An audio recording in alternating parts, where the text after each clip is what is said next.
t'as envie de pleurer devant un livre, prends celui-là.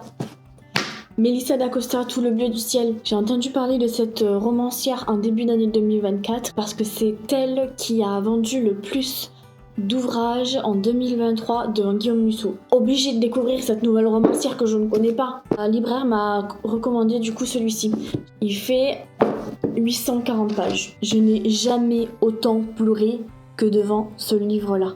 Ça raconte l'histoire d'un jeune homme de 26 ans qui découvre qu'il est atteint d'une forme de maladie rare, d'un Alzheimer précoce. Il a toujours rêvé de découvrir les Pyrénées avec son meilleur ami.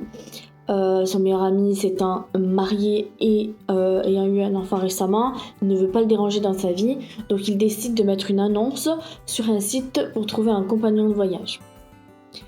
Il tombe sur une jeune femme, c'est la seule qui répond à son annonce. Et il part en périple avec elle dans les Pyrénées. Il commence du coup à vivre plusieurs aventures.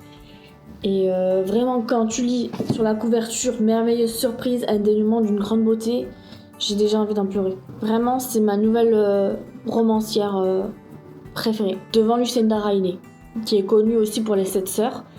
J'ai adoré. Et je le trouve beaucoup plus facile finalement à lire que Les 7 sœurs et je l'ai fini vraiment en 2 semaines pépite. J'attends de finir celui-là qu'on m'a offert et celui-là qu'on m'a prêté pour me mettre sur les femmes du bout du monde. Je crois que je vais aussi pleurer. Première vidéo BookTok. Dites-moi ce que vous en pensez. Voilà, bisous.